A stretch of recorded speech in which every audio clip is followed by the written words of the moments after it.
در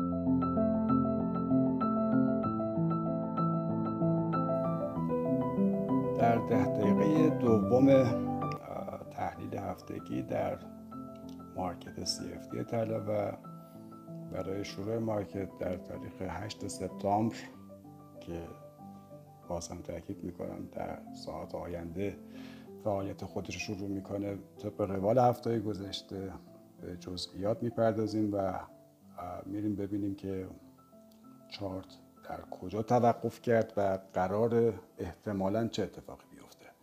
خب ما در تایم فریم 30 دقیقه روی چارت 3 خط روند صعودی داریم. خط روندهای صعودی که حالا یه دونشون، البته 4 تا خط روند صعودی داریم. یه خط روند خیلی قدیمی هستش که از 3323 دلار این خط روند شروع شده و عددهایی که در کنار هر خط روند صعودی میبینید نشون دهنده مکان آغاز این ترند صعودی است. در 3471 دلار، 3404 دلار و 3430 دلار ما این ترند های صعودی رو همزمان با هم داریم که در دو مورد شکسته شدند. خطوط زرد و آبی که عددشون هم مشاهده میکنید و خط روند صعودی 3471 دلار کماکان با یک تاچ دست نخورده باقی مونده و خب همینطور که نسبت به اعداد میبینید نشون میده ما در چه بازه قیمتی این کانال صعودی ها رو به همراه داشتیم و حالا یه خورده عقب‌تر بخوام به شما نشون بدم، در نهایت توی تایم فریم های بالاتر شاید دید بهتری داشته باشید. ببینید خط روندی که خیلی قدیمی تر است بماند که حالا باز نسبت به تایم فریم های بالاتر هنوز این چارت در یک روند صعودی داره به سر میبره و از گذشته های بسیار قبلتر ما چندین خط روند صعودی رو داریم میبینیم. یعنی ما حداقل چیزی که از تاریخ 25 می آخرین لارلویی که در چارت میبینیم عدد 3120 دلار ثبت شده، از اون تاریخ به بعد دیگه ما ال پایین تری رو ثبت نکردیم و کماکان این بازار صعودی بوده و در تاریخ 25 آگوست یک حرکت صعودی بسیار با شیب بالا شروع شده که در دل خودش چندین خط روند صعودی رو ثبت کرده. این نشون دهنده اینه که بازار هیچ تمایلی به اصلاح و برگشت به کانال حداقل 3400 دلار نداشته. چرا؟ به خاطر اینکه ما در مدت زمان زیادی بین کانال 3300 تا 3400 دلار در حال حرکت بودیم، اما کانال 3400 تا 3500 با سرعت زیادی طی شد و همینطور از 3500 که آخرین ATH ثبت شده مارکت در اپریل 2025 بود نیز شکسته شد و تا نزدیکی‌های کانال 3600 دلار پیش رفت. این خط روندهای صعودی همراه خودشون چندین نقاط و مسائل مربوط به ICT رو میخوام بیشتر بهش بپردازم که توی بحث ICT خب میدونید بحث لیکویدیتی بسیار حائز اهمیت، این که در چه سطوحی خریدها و پوزیشن‌های خرید بسیار عملکرد داشتن و در چه سطوحی برگشت‌ها اتفاق افتاده که خب در تایم فریم پایین اگر بخوایم برای بحث اسکالپینگ وارد تحلیل چارت بشیم، در دو منطقه بسیار بسیار مهم که خب 3572 دلار و در نهایت اگر روند صعودی بخواد به این شکل دیده بشه که چارت بعد از حرکت خودش در حرکت صعودی اسپایکی خودش یک اصلاح رو اومد به ریترسمنت خودش داد و این منطقه رو میت کرد و دوباره به سمت بالا حرکت کرد، اگر این روند بخواد ادامه پیدا بکنه، مقصد بعدی اون $3630 یا چند پیپ بالاتر یا پایین‌تر خواهد بود. بنابراین حفظ این ترندهای صعودی در نهایت حرکت و اشتیاق مارکت به سمت قیمت‌های بالاتر رو کماکان نشون میده.